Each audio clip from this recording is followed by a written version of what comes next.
അടിസ്ഥാനത്തിൽ കൊടുക്കുമെന്ന്. പ്രതിപക്ഷം പറയുന്നത് അങ്ങ് മുസ്ലിം വിഭാഗത്തിന് എതിരാണെന്നാണ്. മാത്രമല്ല ഹിന്ദു മുസ്ലിം വിഭാഗത്തെ തമ്മിലടിപ്പിക്കാൻ വേണ്ടി താങ്കൾ പല പ്രസ്താവനകളും ഇറക്കുന്നുവെന്നവർ പറയുന്നു. ശരിക്കും താങ്കൾ മുസ്ലിം വിരുദ്ധനാണോ? നോക്കൂ, ഞാൻ ഏതെങ്കിലും ഒരു വിഭാഗത്തിന് എതിരാണെന്ന് പറയുന്നവർ ഇതിന് മറുപടി പറയണം. ഞാൻ കൊണ്ടുവന്ന എല്ലാ പദ്ധതികളും എല്ലാ ഗ്രാമങ്ങൾ വരെയും എല്ലാ ആളുകൾക്കും ലഭിക്കണം. 100% സാച്ചുറേഷൻ ഓരോ പദ്ധതിക്കും ഉണ്ടാകണമെന്നാണ് എൻ്റെ ആഗ്രഹം. അതിനു വേണ്ടിയിട്ടാണ് ടാർഗറ്റ് നിശ്ചയിച്ച് എൻ്റെ സർക്കാർ പ്രവർത്തിക്കുന്നത്. വിവിധ വകുപ്പുകളോട് ഞാൻ എപ്പോഴും അത് പറയാറുണ്ട്. അത് ജൻധൻ യോജനയാണെങ്കിലും PM ആവാസ് യോജനയാണെങ്കിലും മുദ്ര യോജനയാണെങ്കിലും ആവശ്യമുള്ളവർക്കെല്ലാം 100% പൂർത്തിയാക്കണമെന്നാണ് പറയുന്നത്. നോക്കൂ, ഉദാഹരണത്തിന് ഒരു ഗ്രാമത്തിൽ 50 പേർക്ക് വീടിന് അർഹതയുണ്ട്. ആ 50 പേർക്കും ലഭിക്കണമെന്നാണ് എൻ്റെ നയം, എൻ്റെ തീരുമാനം. അതിനു വേണ്ടിയിട്ടാണ് ആത്മാർത്ഥമായി പ്രവർത്തിക്കുന്നത്. അല്ലാതെ 49 പേർക്ക് കൊടുക്കണമെന്നല്ല. ഞാനതിൽ തൃപ്തനല്ല. 50 പേർ അർഹതപ്പെട്ടവരുണ്ടെങ്കിൽ 50 പേർക്കും വീട് ലഭിക്കണം. ആ 50 പേരിൽ എല്ലാ മതവിഭാഗത്തിൽപ്പെട്ടവരും ഉണ്ടാകും, എല്ലാ ജാതി വിഭാഗത്തിൽപ്പെട്ടവരും ഉണ്ടാവും. നിറമോ കൊടിയോ രാഷ്ട്രീയമോ മതമോ ജാതിയോ നോക്കിയിട്ടല്ല സർക്കാരിൻ്റെ പദ്ധതികൾ ജനങ്ങളിലേക്ക് എത്തിക്കാൻ ഞങ്ങൾ ശ്രമിക്കുന്നത്. ഞാൻ സെക്യുലറാണ് എന്ന് എടുത്തു പറയേണ്ട കാര്യമില്ല. എൻ്റെ എല്ലാ പദ്ധതികളും എല്ലാവർക്കും വേണ്ടിയിട്ടുള്ളതാണ്. ഈ സർക്കാർ കഴിഞ്ഞ 10 വർഷമായി ഏതാണ്ട് 4 കോടിയിലധികം ആളുകൾക്ക് ഈ രാജ്യത്താകെ വീട് വെച്ചു കൊടുത്തു. ഞാൻ ഈ ഇലക്ഷൻ്റെ ഭാഗമായി പ്രചാരണത്തിന് പോകുമ്പോൾ എൻ്റെ എല്ലാ പ്രവർത്തകരോടും പറയാറുണ്ട്, നിങ്ങൾ ഇലക്ഷൻ്റെ ഭാഗമായി പ്രചരണത്തിന് പോകുമ്പോൾ നിങ്ങൾ കാണുന്ന അർഹതപ്പെട്ട ആർക്കെങ്കിലും ഏതെങ്കിലും തരത്തിൽ വീടുകൾ കിട്ടാതെ പോയിട്ടുണ്ടെങ്കിൽ, ശുദ്ധജലം ലഭിക്കാതുണ്ടെങ്കിൽ തീർച്ചയായും അത്തരം ആളുകളോട് പറയണം. ഞാൻ പറയുന്നതായി തന്നെ പറയണം. 3ാം ടൈമിൽ ഒരാൾക്ക് പോലും ബാക്കിയില്ലാതെ എല്ലാവർക്കും അവർക്ക് അർഹതപ്പെട്ട എല്ലാ പദ്ധതികളും എത്തിച്ചിരിക്കുമെന്ന് പറയണം. അത്തരം ആളുകളെക്കുറിച്ച് നേരിട്ട് എന്നോട് പറയുകയും എനിക്ക് എഴുതുകയും വേണം. അങ്ങനെയാണ് ഞാൻ പറയുന്നത്. അല്ലാതെ ഏതെങ്കിലും ഒരു മതവിഭാഗത്തിന് മാത്രം പ്രത്യേകമായി ചെയ്തു കൊടുക്കണമെന്നും ഞാൻ പറയാറില്ല. ഏതെങ്കിലും ഒരു പ്രത്യേക മതവിഭാഗത്തിന് ചെയ്തു കൊടുക്കരുതെന്നും ഞാൻ പറയാറില്ല. താങ്കൾ മുസ്ലിം വിരുദ്ധനാണെന്ന പ്രതിപക്ഷത്തിൻ്റെ അഭിപ്രായത്തെക്കുറിച്ച് നവികാജി, ഞാൻ എന്താണ് ഇതിനെക്കുറിച്ച് പറയുക?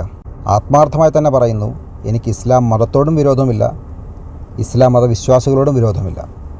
അതെൻ്റെ ജോലിയേ അല്ല, അതെന്നെ ബാധിക്കുന്ന കാര്യം പോലുമല്ല. എതിർപക്ഷത്തുള്ളവർ എപ്പോഴും മുസ്ലിം വിരുദ്ധരാണെന്നുള്ള ഒരു നരേറ്റീവ് നെഹ്റുവിൻ്റെ കാലം മുതലേ ഉള്ളതാണ്. പ്രതിപക്ഷത്തെ കാണിച്ചും മോദിയെ കാണിച്ചും BJP കാണിച്ചും ജനസംഘത്തെ കാണിച്ചുമൊക്കെ ഭയപ്പെടുത്തി ഈ ന്യൂനപക്ഷ വിഭാഗത്തെ കൂടെ നിർത്താൻ കോൺഗ്രസ് കളിക്കുന്നൊരു ഡ്രാമയുടെ ഭാഗം മാത്രമാണത്.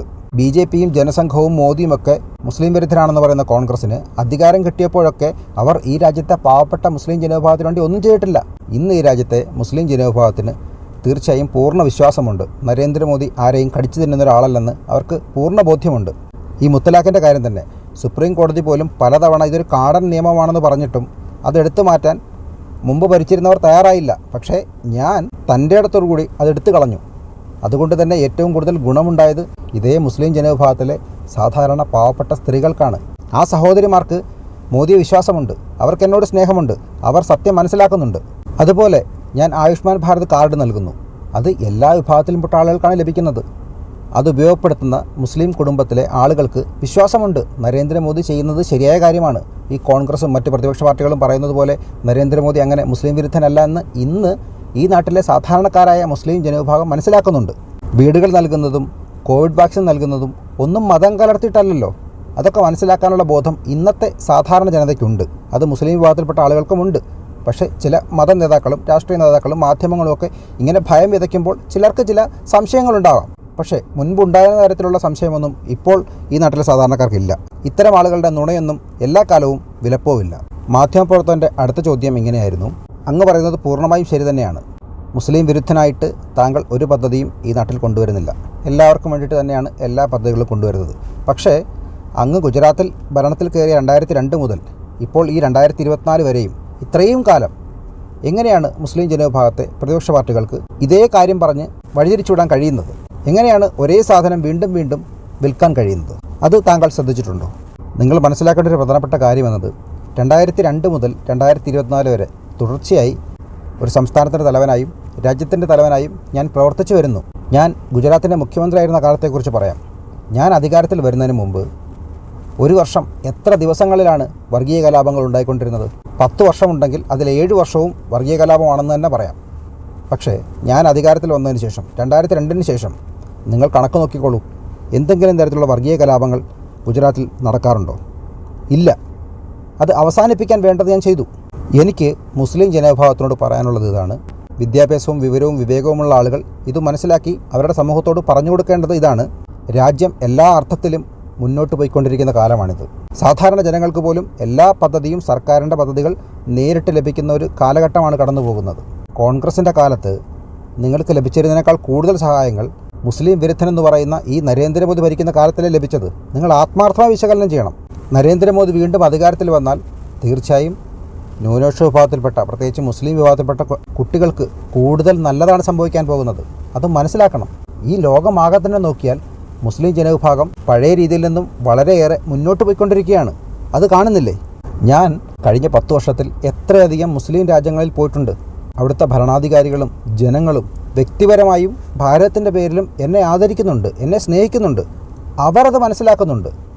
എന്നിട്ടും നമ്മുടെ നാട്ടിലെ ചില ആളുകൾ വോട്ട് ബാങ്കിന് വേണ്ടി എന്നെ മുസ്ലിം വിരുദ്ധനാക്കി ചിത്രീകരിക്കുന്നു. അത് വിശ്വസിക്കുന്ന ആളുകളുണ്ട്. അത്തരം ആളുകളാണ് ഞാൻ പറയുന്നത്. തീർച്ചയായും നിങ്ങൾ ആത്മവിശകലനം നടത്തണം. ഇപ്പോൾ മുസ്ലിം ജനവിഭാഗത്തിൻ്റെ ഏറ്റവും പ്രധാനപ്പെട്ട രാജ്യമായ സൗദി അറേബ്യയിൽ പോലും ഭാരതത്തിൻ്റെ യോഗ അവിടുത്തെ സിലബസിൻ്റെ ഭാഗമാണ്, അവിടെ പാഠ്യവിഷയമാണ്. പക്ഷേ ഇവിടെ യോഗയെക്കുറിച്ച് പറഞ്ഞാൽ അത് നരേന്ദ്രമോദിയാണ്, അത് മുസ്ലിം വിരുദ്ധമാണ്, ഹിന്ദു വിഭാഗത്തിൻ്റെ എന്തോ കാര്യം അടിച്ചേൽപ്പിക്കാൻ ശ്രമിക്കുന്നു. ആ രീതിയിലാണ് ഇവിടെ നരേറ്റീവുകൾ സൃഷ്ടിക്കുന്നത്. സാധാരണക്കാരായ പാവപ്പെട്ട മുസ്ലിം ജനവിഭാഗത്തെ ഈ രാഷ്ട്രീയക്കാരും മാധ്യമപ്രവർത്തകരിലെ ചിലരും ചേർന്ന് കബളിപ്പിക്കുകയാണ്. ഞാൻ ഗൾഫ് രാജ്യങ്ങളിൽ പോകുമ്പോൾ അവിടുത്തെ മന്ത്രിമാരോടും ഭരണാധികാരികളോടും ഉദ്യോഗസ്ഥരോടും ഒപ്പം ഇരുന്ന് ഭക്ഷണം കഴിക്കുമ്പോഴൊക്കെ ഞാൻ എല്ലാ തവണയും കേൾക്കുന്ന ചോദ്യം ഇതാണ്: നരേന്ദ്രമോദിജി, യോഗയെക്കുറിച്ച് കൂടുതൽ ഞങ്ങൾ അറിയാൻ എന്ത് ചെയ്യണം? കൂടുതൽ ട്രെയിനിങ് ഞങ്ങൾക്ക് ആവശ്യമുണ്ട്, എന്ത് ചെയ്യണം?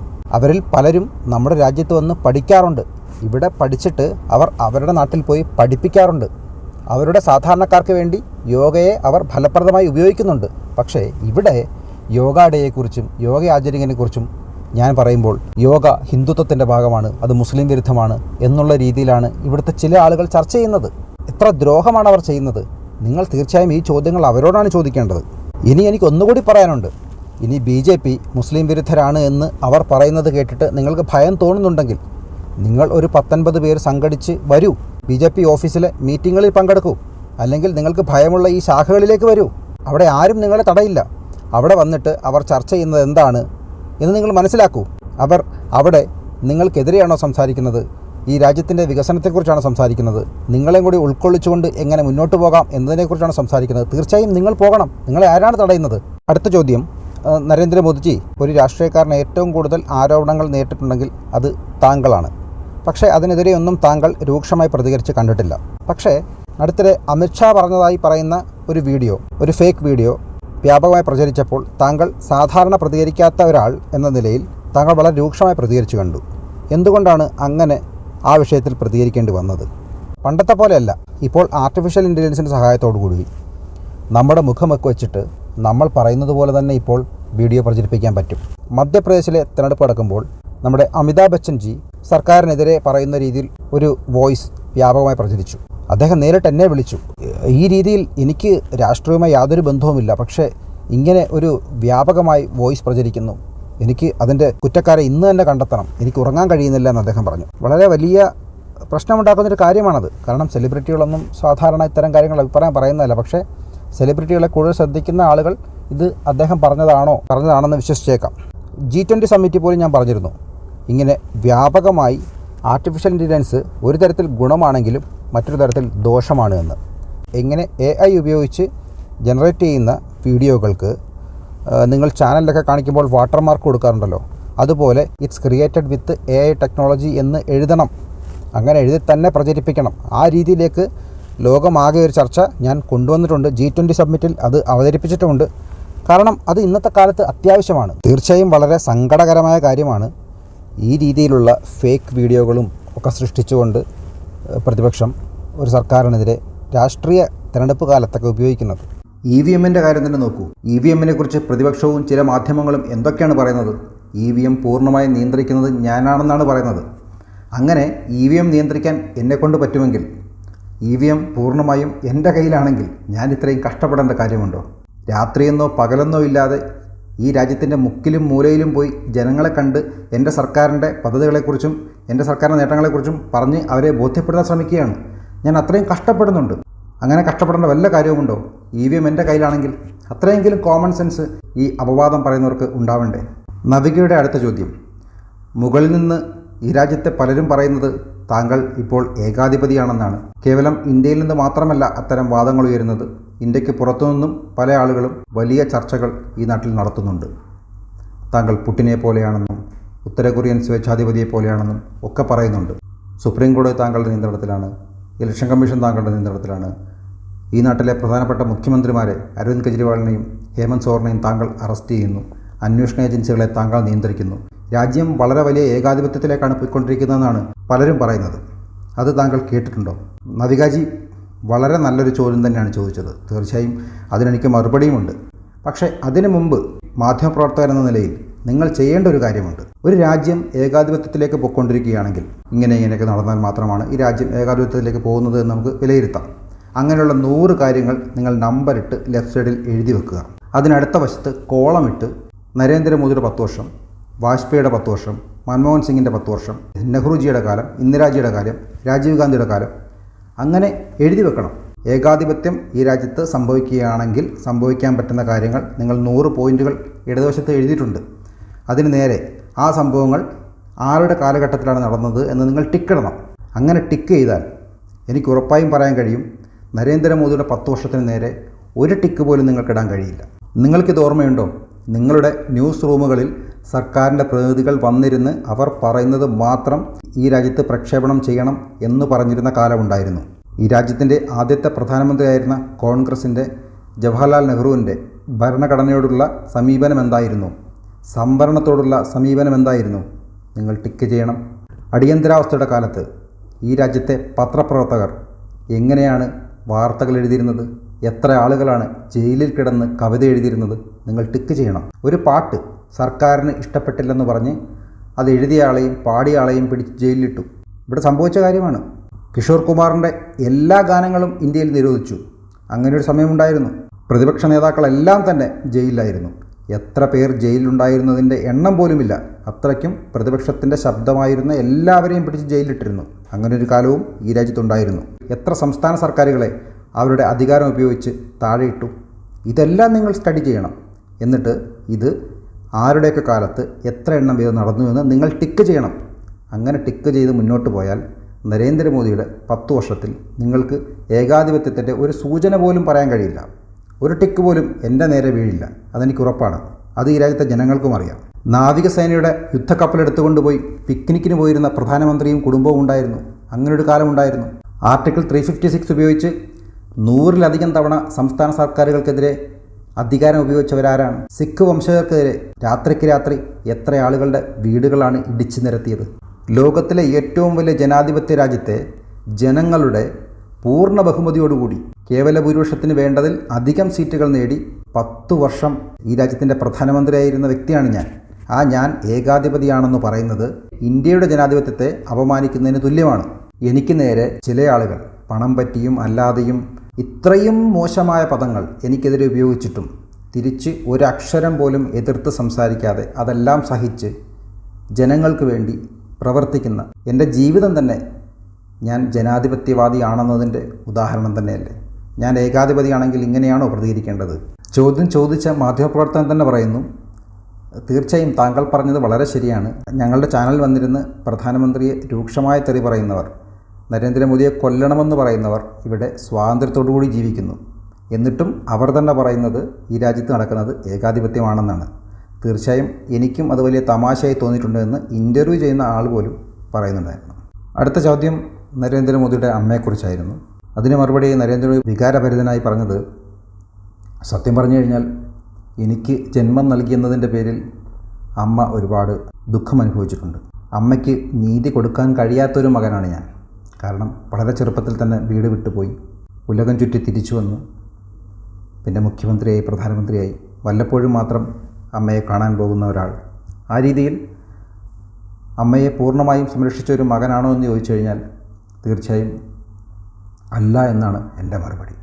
മാധ്യമപ്രവർത്തകൻ്റെ അടുത്ത ചോദ്യം വളരെ വിഷമത്തോടു കൂടിയും മാപ്പപേക്ഷിച്ചുകൊണ്ടും ഞാൻ ഒരു കാര്യം കൂടി ചോദിക്കാൻ ആഗ്രഹിക്കുന്നു. 2002 മുതൽ മോദിജി തെരഞ്ഞെടുപ്പിൻ്റെ ചരിത്രത്തിലുണ്ട്.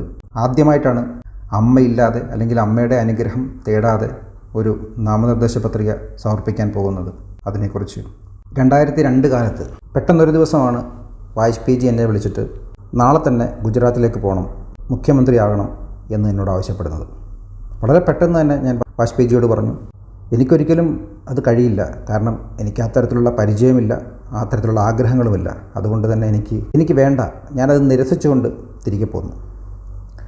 അതിനുശേഷം അദ്വാനിജി എന്നെ വിളിച്ചു. അദ്വാനിജി എന്നെ വിളിച്ചിട്ട്, നീ എന്താണ് വാജ്പേയിജിയോട് പറഞ്ഞത്?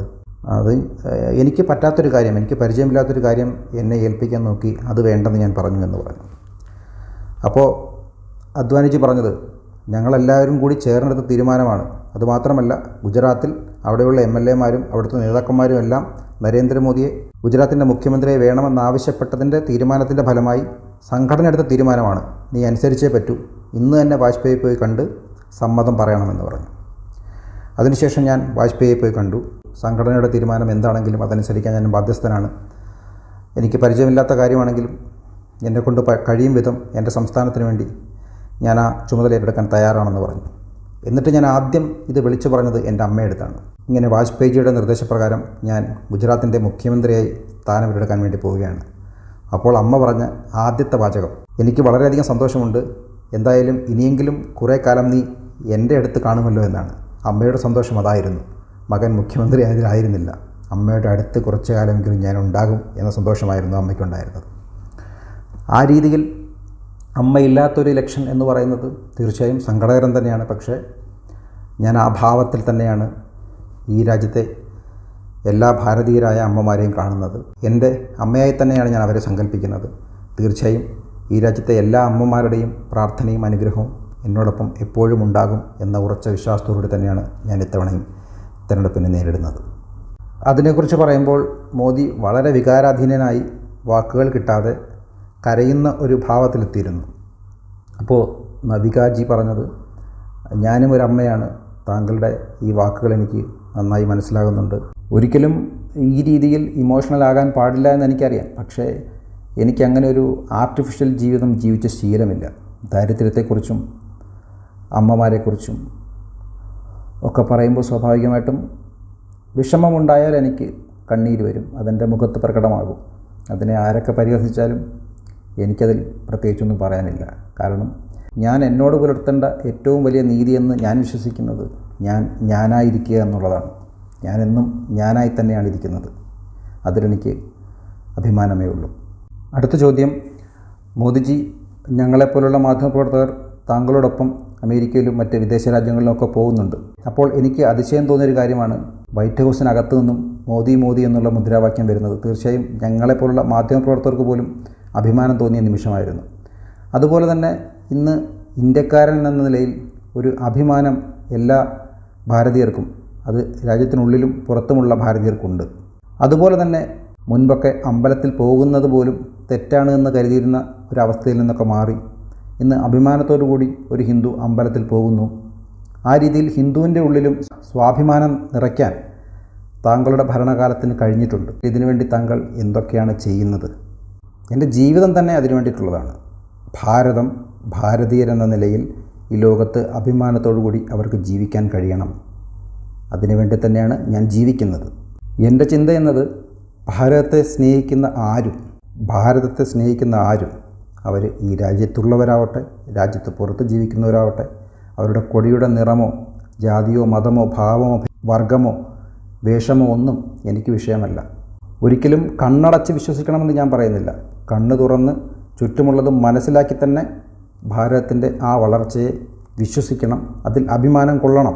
കേവലം ഹിന്ദുക്കൾക്ക് മാത്രം സ്വാഭിമാനം ഉണ്ടാകണമെന്ന് ചിന്തിക്കുന്ന ഒരാളല്ല ഞാൻ. അങ്ങനെ ചിന്തിച്ചാൽ തന്നെ അത് പാപമാണ്, അത് തെറ്റാണ്. നിങ്ങൾക്ക് ഇത് ഓർമ്മയുണ്ടാകും, രാഷ്ട്രപിതാവ് മഹാത്മാഗാന്ധിയുടെ 150ാം ജന്മദിനം ഏത് രീതിയിലാണ് ഭാരതം എൻ്റെ സർക്കാരിൻ്റെ കാലത്ത് ആഘോഷിച്ചത്. 50ാം വർഷവും 100ാം വർഷവും ഒക്കെ ഇവിടെ ഉണ്ടായിരുന്നു. അത് ഈ ലോകത്ത് ആരും അറിഞ്ഞില്ല. പക്ഷേ മഹാത്മാഗാന്ധിജിയുടെ 150ാം ജന്മദിനം ലോകമാകെ അറിഞ്ഞു. ഞാനിത് പ്രത്യേകമായി തീരുമാനിച്ചു. അദ്ദേഹത്തിൻ്റെ ഏറ്റവും പ്രിയപ്പെട്ട ഭജൻ ഗുജറാത്തി ഭജനാണ്, വൈഷ്ണവ ജനതോ. അത് ലോകത്താകെ വിവിധ രാജ്യങ്ങളിൽ അദ്ദേഹത്തിൻ്റെ സ്മരണാർത്ഥം ആലപിക്കപ്പെടണം എന്ന് ഞാൻ തീരുമാനിച്ചു. അത് കേവലം ആരെങ്കിലും പാടണമെന്നല്ല, അതാത് രാജ്യത്തെ ഏറ്റവും മികച്ച സംഗീതജ്ഞരെ കൊണ്ട് പാടിച്ച് അദ്ദേഹത്തിന് ആദരവ് കൊടുക്കണമെന്ന് എൻ്റെ സർക്കാർ തീരുമാനിച്ചു. ഞങ്ങളത് ചെയ്തു. വെറും ചെറിയ നമ്മുടെ ഗുജറാത്തിലെ ഒരു വൈഷ്ണവ ജനതോ എന്ന മഹാത്മാഗാന്ധിക്ക് ഇഷ്ടപ്പെട്ട ഭജൻ ഈ ലോകത്ത് 150-ലധികം രാജ്യങ്ങളിൽ ആ രാജ്യങ്ങളിലെ ഏറ്റവും മികച്ച സംഗീതജ്ഞരെ കൊണ്ട് ആലപിച്ച് അദ്ദേഹത്തിന് ഞാൻ ആദരവ് നൽകി. ആ 150 രാജ്യങ്ങളിലെയും ഭാരതീയർക്ക് എത്രത്തോളം അഭിമാനബോധമുണ്ടായി കാണും നമ്മുടെ നാടിനെ ഓർത്ത്. അതുപോലെ തന്നെ അന്താരാഷ്ട്ര യോഗാ ദിനം, അന്താരാഷ്ട്ര സോളാർ അലയൻസ്, ഇങ്ങനെ എല്ലാ കാര്യത്തിലും ഭാരതം ലോകത്ത് തന്നെ മറ്റുള്ളവർക്ക് മുമ്പിൽ ഒന്നാമത് നിൽക്കുന്ന ഒരു ദിവസത്തെക്കുറിച്ചാണ് ഞാൻ ചിന്തിക്കുന്നത്. ആ രീതിയിൽ നമ്മുടെ ഭാരതത്തെക്കുറിച്ച് ഓർത്ത് എല്ലാവർക്കും അഭിമാനം തോന്നണം. എല്ലാ ഭാരതീയരും നമ്മുടെ രാജ്യത്തിൻ്റെ വളർച്ചയിൽ, ഔന്നത്യത്തിൽ സന്തോഷിക്കണം, അഭിമാനിക്കണം. ഇതിനുവേണ്ടി തന്നെയാണ് ഞാൻ ജീവിക്കുന്നത്. മോദിജി, ഒരു സ്ത്രീ എന്ന നിലയിൽ, ഒരമ്മ എന്ന നിലയിൽ എന്നെ ഏറ്റവും കൂടുതൽ വിഷമിപ്പിച്ച ഒരു കാര്യം കൂടി ഞാൻ അങ്ങയോട് ചോദിക്കാൻ ആഗ്രഹിക്കുന്നു. കർണാടകയിൽ നടന്ന പ്രജ്വൽ രേവണ്ണയുടെ വിഷയം.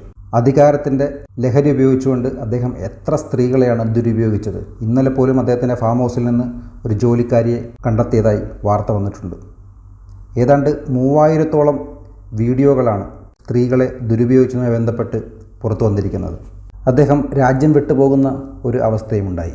ഇതിൽ നീതി കിട്ടുന്നതിന് താങ്കൾ എന്ത് ചെയ്യാൻ പോകുന്നു എന്നറിയണമെന്നുണ്ട്. ഏറ്റവും ആദ്യം എനിക്ക് പറയാനുള്ള കാര്യം, ഇത് തീർത്തും നിയമപരമായ കാര്യമാണ്. ഇത് സംസ്ഥാനത്തിൻ്റെ നിയന്ത്രണത്തിലുമാണ്. അത് ബംഗാളിലാണെങ്കിലും മധ്യപ്രദേശിലാണെങ്കിലും ഉത്തർപ്രദേശിലാണെങ്കിലും ഗുജറാത്തിലാണെങ്കിലും കേരളത്തിലാണെങ്കിലും കർണാടകയിലാണെങ്കിലും അതാത് സർക്കാരുകൾ ഉചിതമായ നടപടി ഇവർക്കെതിരെ സ്വീകരിക്കേണ്ടത് തന്നെയാണ്. എൻ്റെ തീരുമാനമായും എൻ്റെ പാർട്ടിയുടെ തീരുമാനമായും എൻ്റെ സർക്കാരിൻ്റെ തീരുമാനമായും ഞാനിത് ഉറപ്പായും പറയാൻ ആഗ്രഹിക്കുന്നു. ഈ രീതിയിൽ സ്ത്രീകളോട് അതിക്രമം ചെയ്യുന്ന ആളുകൾക്ക് പരമാവധി ശിക്ഷ ലഭിക്കേണ്ടത് തന്നെയാണ്. നീതി നടപ്പാക്കുക തന്നെ ചെയ്യും.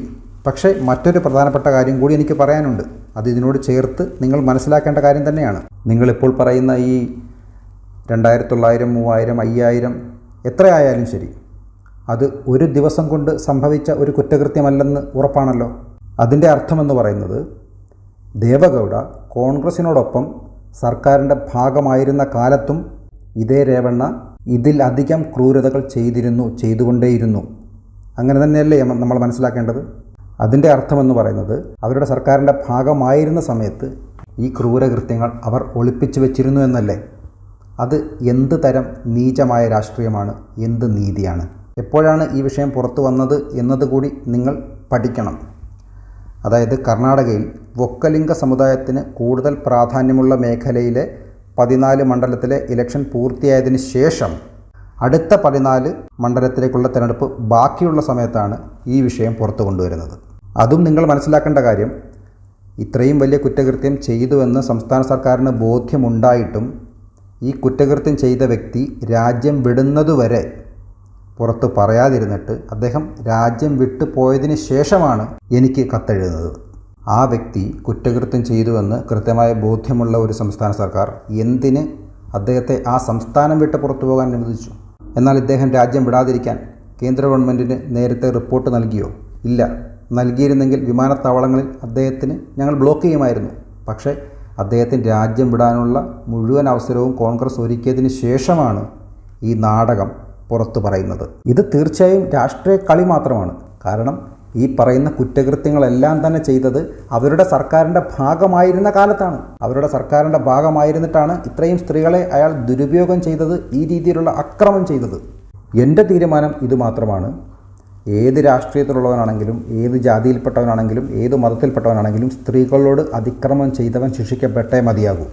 ഈ രാജ്യത്തിൻ്റെ നിയമ സംവിധാനം ഉപയോഗിച്ചുകൊണ്ട് അയാളെ തിരികെ കൊണ്ടുവരികയും അയാൾക്ക് അർഹിക്കുന്ന പരമാവധി ശിക്ഷ വാങ്ങിച്ചു കൊടുക്കുകയും ചെയ്യും. അടുത്ത ചോദ്യം, പ്രതിപക്ഷം പറയുന്നത് ഈ തെരഞ്ഞെടുപ്പിൽ ഏറ്റവും കൂടുതൽ ജനങ്ങൾ ചർച്ച ചെയ്യുന്നത് വിലക്കയറ്റവും തൊഴിലില്ലായ്മയുമായിരിക്കുമെന്നാണ്. ഏറ്റവും പ്രധാനപ്പെട്ട കാര്യം ഞാൻ ആദ്യം പറയുന്നത്, ഇന്ന് അവസരങ്ങൾക്കുമേൽ അവസരങ്ങളുടെ കാലമാണ്. സർക്കാരിൻ്റെ വിശ്വസനീയമായ ഏജൻസികൾ നൽകുന്ന ഡേറ്റ ഉപയോഗിച്ചിട്ടാണ് നിങ്ങൾ സംസാരിക്കേണ്ടത്. അല്ലാതെ ഏതെങ്കിലും പ്രൈവറ്റ് പാർട്ടികൾ, ഏതെങ്കിലും NGOകൾ നടത്തുന്ന സർവേ വെച്ചിട്ടല്ല ഈ രാജ്യത്തെ ജനങ്ങളുടെ അവസ്ഥയെക്കുറിച്ചും തൊഴിലില്ലായ്മയെക്കുറിച്ചും വിലയിരുത്തേണ്ടത്. ഈ സർക്കാരിൻ്റെ കാലത്ത് ഗ്രാമീണ മേഖലയിലാണ് ഏറ്റവും കൂടുതൽ വികസനങ്ങൾ നടക്കുന്നത്. ഗ്രാമീണ മേഖലയിലാണ് ഏറ്റവും കൂടുതൽ പ്രവർത്തനങ്ങൾ നടക്കുന്നത്. അതുകൊണ്ട് തന്നെ അവിടെ തൊഴിലിന് ഒരു കുറവുമില്ല. ഞാൻ വളരെ കൃത്യമായി തന്നെ ഡേറ്റകളുടെ അടിസ്ഥാനത്തിൽ തന്നെ പറയാം. 2017 ലേബർ വർക്ക് ഫോഴ്സ് പാർട്ടിസിപ്പേഷൻ എന്ന് പറയുന്നത് 48% 2023 അത് 59%. എന്നിട്ടും തൊഴിലില്ലായ്മ എന്നാണ് ഇവർ പറയുന്നത്. ഏത് കണക്കിൻ്റെ അടിസ്ഥാനത്തിലാണെന്ന് എനിക്കറിയില്ല. കഴിഞ്ഞ 10 വർഷമായി 10 കോടിയിലധികം വനിതകളാണ് സ്വയം സഹായ സംഘങ്ങൾ വഴി വരുമാന സമ്പാദനം ഗ്രാമങ്ങളിൽ പോലും നടത്തുന്നത്.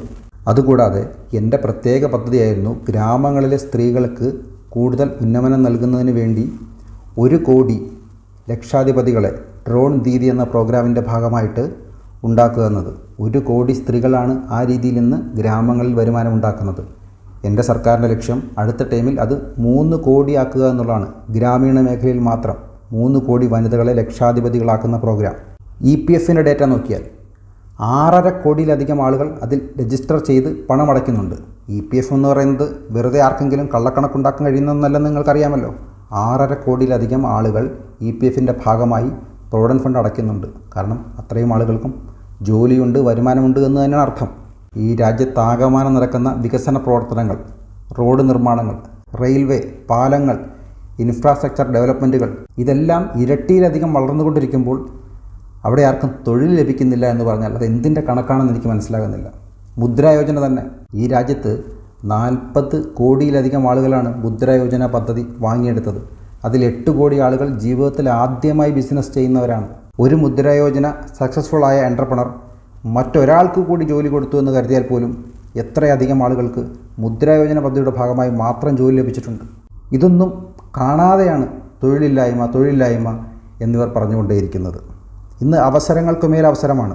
വരുമാനം ലഭിക്കണം എന്ന ആത്മാർത്ഥമായ ആഗ്രഹത്തോടെ കഠിനാധ്വാനം ചെയ്യുന്നവർക്ക് ഇന്ന് ജീവിക്കാൻ ഈ രാജ്യത്ത് മാർഗമുണ്ട് എന്ന് തന്നെയാണ് ഞാൻ വിശ്വസിക്കുന്നത്. പഴയ സർക്കാരിൻ്റെ കാലത്ത് 100, 200, 300 സ്റ്റാർട്ടപ്പുകളാണ് ഈ രാജ്യത്തുണ്ടായിരുന്നെങ്കിൽ 1.5 ലക്ഷത്തോളം സ്റ്റാർട്ടപ്പുകളാണ് ഇന്ന് രാജ്യത്തുള്ളത്. ഇത്രയും ആളുകൾക്ക് പുതുതായി വരുമാനമുണ്ടായവരാണ്. സ്പേസ് ടെക്നോളജിയിൽ ഭാരതം എത്ര വലിയ നേട്ടമാണ് ഉണ്ടാക്കിയിരിക്കുന്നത്. ആ മേഖലയിൽ തന്നെ എത്രയധികം ആളുകൾക്കാണ് പുതുതായി അവസരം ലഭിച്ചിരിക്കുന്നത്. ഡ്രോൺ ഉപയോഗിച്ചുകൊണ്ട് മാത്രം എത്രയധികം ആളുകളാണ് ജീവിക്കുന്നത്. കണ്ടൻറ് ക്രിയേറ്റർ എന്നൊരു വരുമാന മാർഗ്ഗം ഉപയോഗിച്ചുകൊണ്ട് എത്ര കോടി ആളുകളാണ് ഇന്ന് ഇന്ത്യയിൽ ജീവിക്കുന്നത്. ട്രാൻസ്പോർട്ടേഷൻ്റെ കാര്യത്തിലാണെങ്കിൽ, ഇൻഫ്രാസ്ട്രക്ചറിൻ്റെ കാര്യത്തിലാണെങ്കിൽ, മരുന്നുൽപ്പാദന മേഖലയിലാണെങ്കിൽ എല്ലാ മേഖലയിലും രാജ്യം കഴിഞ്ഞ സർക്കാരിൻ്റെ കാലത്തേക്കാൾ ഇരട്ടിയിലധികം വളർന്നുകൊണ്ടിരിക്കുകയാണ്. എന്നിട്ടും അവിടെയൊന്നും പുതിയ തൊഴിലവസരങ്ങളില്ല എന്നാണ് ഇവർ പറയുന്നത്. കൃഷി മേഖലയിൽ മാത്രം എത്ര വലിയ പുരോഗതിയാണ് ഉണ്ടായിരിക്കുന്നത്. എല്ലാ വിഭവങ്ങളുടെയും ഉൽപ്പാദനശേഷി കൂടിയിരിക്കുന്നു, കയറ്റുമതി കൂടിയിരിക്കുന്നു.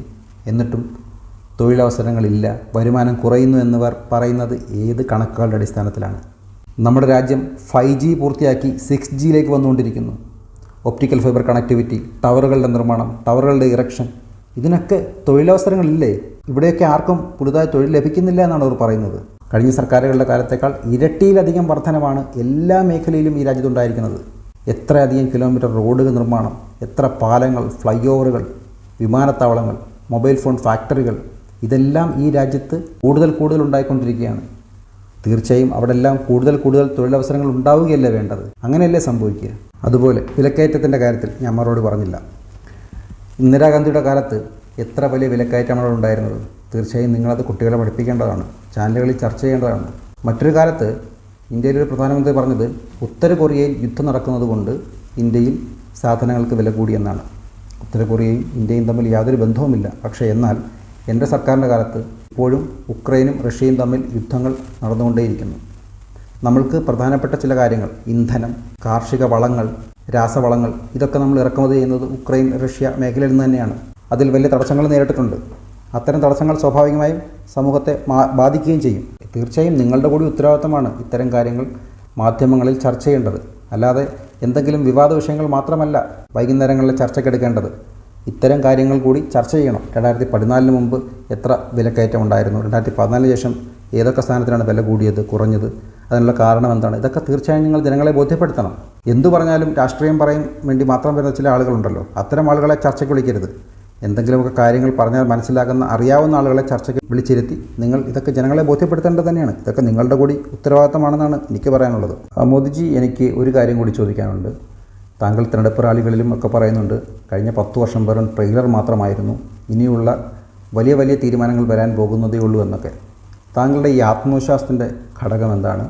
അതുപോലെ തന്നെ ഇനി വരാൻ പോകുന്ന കാര്യത്തെക്കുറിച്ച് കുറച്ചെങ്കിലും ഞങ്ങൾക്ക് പറഞ്ഞു തരാൻ കഴിയുമോ?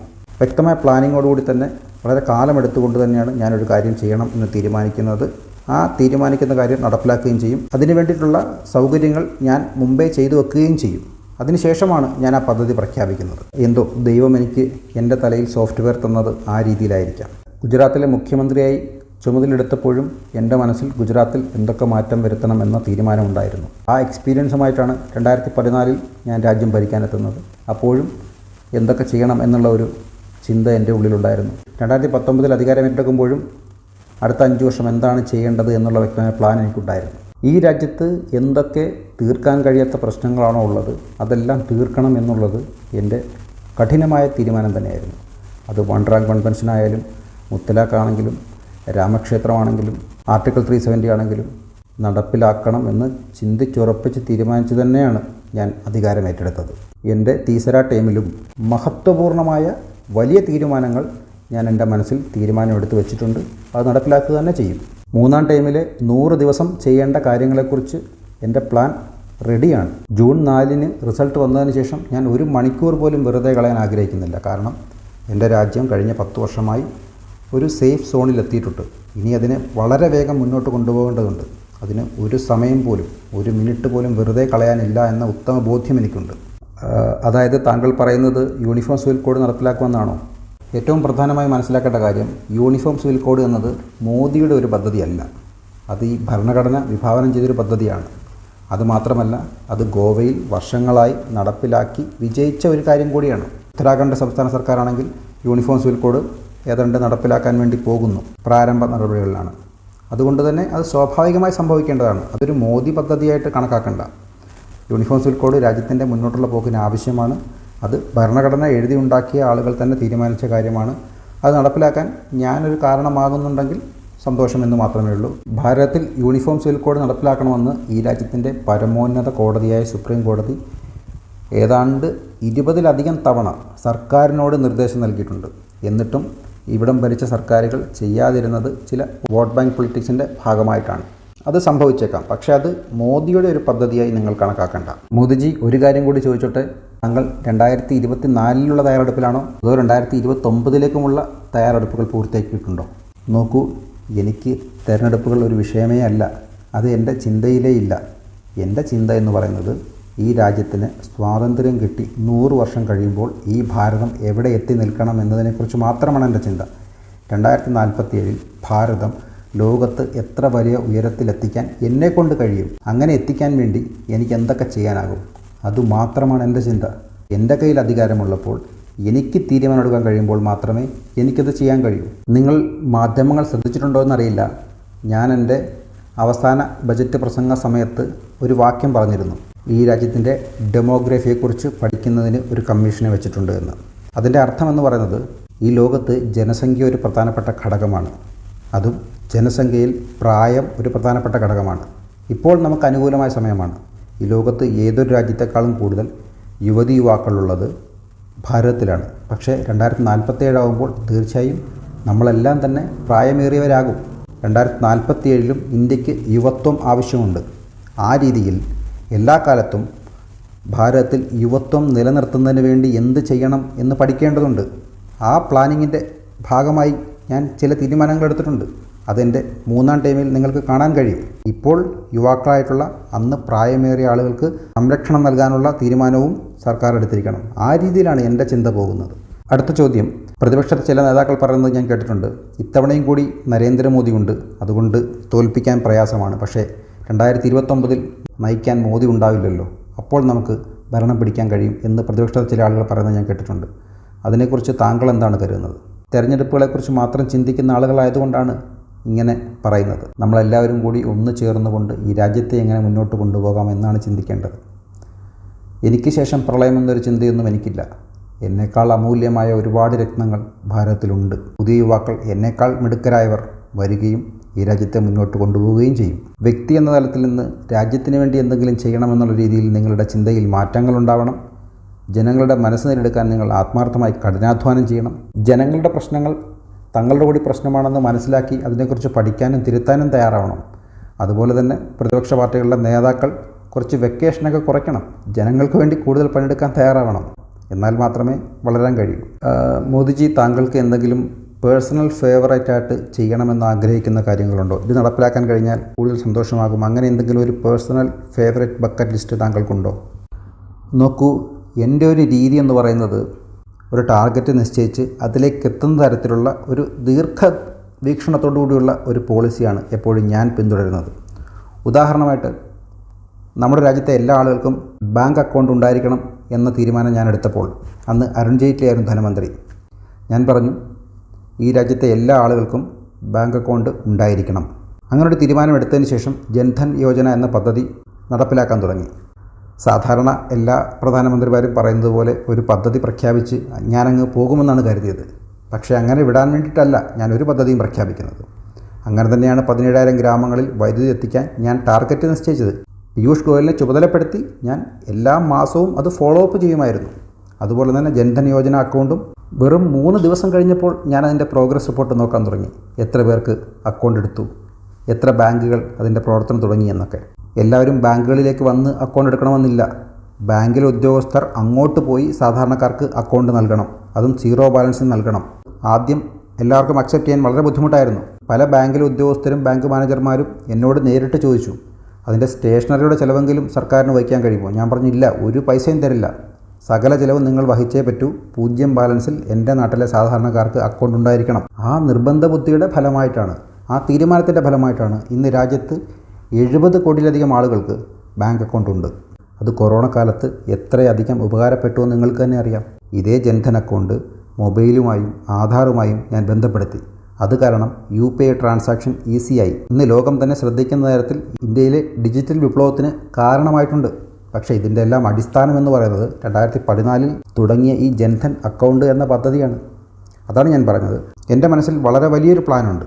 അത് നടപ്പിലാക്കുന്നതിന് വേണ്ടിയിട്ടുള്ള പല പദ്ധതികൾ രൂപീകരിച്ച് തുടങ്ങിയതിന് ശേഷം ടാർഗറ്റ് നിശ്ചയിച്ച് അത് പൂർത്തിയാക്കി അതിനെ തമ്മിൽ കണക്ട് ചെയ്യിച്ച് മുന്നോട്ട് കൊണ്ടുപോകുക എന്നുള്ളതാണ് എൻ്റെ രീതി. ഇപ്പോൾ ഈ ജൻധൻ അക്കൗണ്ട് വഴി സർക്കാരിൻ്റെ ഡയറക്റ്റ് ബെനിഫിറ്റ് ട്രാൻസ്ഫർ പദ്ധതി കൂടി അതിനോട് യോജിപ്പിച്ചുകൊണ്ട് 36 ലക്ഷം കോടി രൂപ ഈ ആളുകളുടെ അക്കൗണ്ടിലേക്ക് നേരിട്ട് സർക്കാരിന് കൊടുക്കാൻ കഴിയുന്നു. ആ പണം മാർക്കറ്റിൽ എത്രയധികം മാറ്റങ്ങളാണ് ഉണ്ടാക്കുന്നത് എന്ന് നിങ്ങൾക്ക് ഞാൻ പറഞ്ഞു തരേണ്ട കാര്യമില്ലല്ലോ.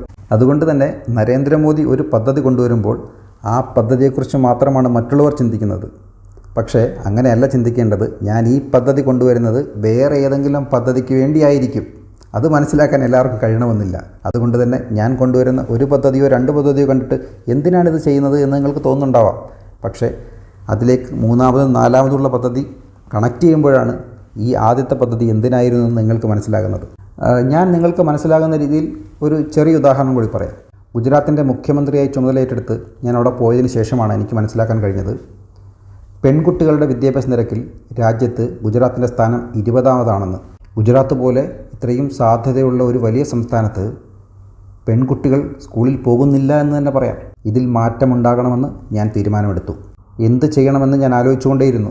എല്ലാ വർഷവും ജൂൺ മാസം 13, 14, 15 തീയതികളിൽ 44-45 ഡിഗ്രി ചൂടുള്ള സമയമാണ്. അന്ന് എല്ലാ വർഷവും ഞാൻ ഓരോ ഗ്രാമങ്ങളിലായിരിക്കും. ഗ്രാമമെന്ന് പറഞ്ഞാൽ ഞാൻ തിരഞ്ഞെടുക്കുന്നത് ഏറ്റവും കുറവ് കുട്ടികൾ സ്കൂളിൽ പോകുന്ന ഗ്രാമം. അങ്ങനെ എല്ലാ വർഷവും ജൂൺ 13, 14, 15 തീയതികളിൽ 3 ദിവസം ഗ്രാമങ്ങളിൽ പോയി, അതായത് ഓരോ അധ്യയന വർഷം തുടങ്ങിയതിന് ശേഷവും സ്കൂളിൽ കുട്ടികൾ കുറവുള്ള ഗ്രാമങ്ങൾ കണ്ടെത്തി ആ ഗ്രാമങ്ങളിൽ പോയി അവിടുത്തെ പെൺകുട്ടികളുള്ള വീടുകളിൽ പോയി പെൺകുട്ടികളെ സ്കൂളിലേക്ക് അയക്കണമെന്ന് ഞാൻ അവരോട് ഭിക്ഷയായി ചോദിച്ച് കുട്ടികളെ സ്കൂളിലേക്ക് കൊണ്ടുവന്നു. ആ രീതിയിലാണ് ഇന്ന് പെൺകുട്ടികളുടെ വിദ്യാഭ്യാസ രംഗത്ത് ഗുജറാത്ത് 1ാം സ്ഥാനത്തേക്ക് വന്നുകൊണ്ടിരിക്കുകയാണ്. ഞാൻ 3 ദിവസം കൊണ്ട് കുറഞ്ഞത് 5-6 ഗ്രാമങ്ങളിൽ എല്ലാ വർഷവും ഈ രീതിയിൽ പെൺകുട്ടികളെ സ്കൂളിലേക്ക് അയക്കാത്ത ആളുകളുടെ വീടുകളിൽ പോയി പെൺകുട്ടികളെ സ്കൂളിലേക്ക് പഠിക്കാൻ അയക്കണമെന്ന് ഭിക്ഷ അയച്ച് ചോദിക്കുമായിരുന്നു. ഞാൻ മുഖ്യമന്ത്രി എന്ന നിലയിൽ ചെയ്യുമ്പോൾ തീർച്ചയായും എൻ്റെ വകുപ്പിലുള്ള അല്ലെങ്കിൽ എൻ്റെ മന്ത്രിസഭയിലുള്ള മറ്റ് പല ആളുകളെയും ഞാൻ ഈ രീതിയിൽ ചുമതലപ്പെടുത്തുമായിരുന്നു. ഇങ്ങനെ ചെയ്യുന്നതിന് മുമ്പ് ഈ കുട്ടികളെ മുഴുവൻ പഠിപ്പിക്കുന്നതിന് വേണ്ടി ഏതാണ്ട് 1.5 ലക്ഷം പുതിയ ക്ലാസ് മുറികൾ ഞാൻ ഉണ്ടാക്കി. 1000കണക്കിന് പുതിയ ടീച്ചർമാരെ നിയമിച്ചു. എല്ലാ സ്കൂളുകളിലും കമ്പ്യൂട്ടർ സംവിധാനം ഏർപ്പെടുത്തി. ഉച്ചഭക്ഷണം കൊടുക്കുന്നതിനുള്ള ക്രമീകരണങ്ങൾ ചെയ്തതിന് ശേഷമാണ് ഞാൻ ഗ്രാമങ്ങളിൽ പോയി പെൺകുട്ടികളെ സ്കൂളിലേക്ക് കൊണ്ടുവന്നിരുന്നത്. അതായത് ഞാൻ പറയുന്നത്, ഒരു പദ്ധതിക്ക് വേണ്ട അല്ലെങ്കിൽ എൻ്റെ മനസ്സിലെ ഒരു ലക്ഷ്യത്തിന് വേണ്ട സാഹചര്യങ്ങൾ പൂർണ്ണമായും ഞാൻ ഒരുക്കിയെടുത്തതിന് ശേഷമാണ് ആ പദ്ധതി പ്രഖ്യാപിക്കുന്നത്. അല്ലാതെ ആദ്യമേ പോയി നിങ്ങൾ പെൺകുട്ടികളെയെല്ലാം സ്കൂളിലേക്ക് അയക്കണമെന്ന് അഭ്യർത്ഥിച്ചിട്ട് അതിനുള്ള സൗകര്യങ്ങളൊന്നും സർക്കാരിന് കൊടുക്കാൻ പറ്റിയില്ലെങ്കിൽ പിന്നെ എന്ത് കാര്യം? ഞാൻ പറഞ്ഞു വന്നത് എൻ്റെ രീതി ഇതാണ് എന്നാണ്. അതായത് ഞാൻ എന്ത് എവിടെ എപ്പോൾ തുടങ്ങി എന്നുള്ളതല്ല, അത് എവിടെ എത്തിക്കണം എന്നതിനെക്കുറിച്ച് എനിക്കൊരു നിശ്ചയദാർഢ്യമുണ്ട്. അതിലെത്തിക്കുന്നതിന് വേണ്ടി എന്തൊക്കെ ചെയ്യണം എന്നുള്ളതിലും എനിക്ക് വ്യക്തമായ പ്ലാനുണ്ട്. മറ്റൊരു ഉദാഹരണമായി നോക്കിയാൽ അന്താരാഷ്ട്ര യോഗാ ദിനം. പലരും കരുതിയത് വെറും ഒരു ദിനമായി സർക്കാർ ആചരിക്കുന്നു, അതോടെ ഇത് അവസാനിക്കുമെന്നാണ്. എനിക്കതായിരുന്നില്ല വേണ്ടത്. ഇന്ന് ഞാൻ ഉറപ്പിച്ചു പറയുന്നു, അന്താരാഷ്ട്ര വനിതാ ദിനം കഴിഞ്ഞാൽ ഏറ്റവും കൂടുതൽ രാജ്യങ്ങൾ ഒരുമിച്ച് ഒരു ദിവസം ആചരിക്കുന്നുണ്ടെങ്കിൽ അത് ഭാരതത്തിൻ്റെ അന്താരാഷ്ട്ര യോഗാ ദിനമാണ്. ഈ യോഗ അന്താരാഷ്ട്ര തലത്തിൽ എത്തിക്കുന്നതിനോടൊപ്പം ഭാരതത്തിൻ്റെ ആയുർവേദം, ഭാരതത്തിൻ്റെ സംസ്കാരം എല്ലാ രാജ്യത്തിലേക്കും എത്തിക്കുക എന്നുള്ളത് തന്നെയാണ് ഞാൻ ഉദ്ദേശിക്കുന്നത്. കേവലം ഒരു യോഗാ ദിനം കൊണ്ട് അവസാനിക്കുന്നതല്ല, വലിയ വലിയ പ്ലാനുകൾ ഇനിയും വരാനുണ്ട്. തീർച്ചയായും ഇങ്ങനെ ചിന്തിക്കുന്നത് കൊണ്ട് തന്നെയാണ് അങ്ങയുടെ പ്രതിപക്ഷത്തുള്ള ആളുകൾ അങ്ങയെ ഭയക്കുന്നതും. താങ്കൾ എന്താണ് അടുത്തത് ചെയ്യാൻ പോകുന്നത് എന്ന് അവർക്ക് ഒരു പിടിയും ഉണ്ടാവില്ല.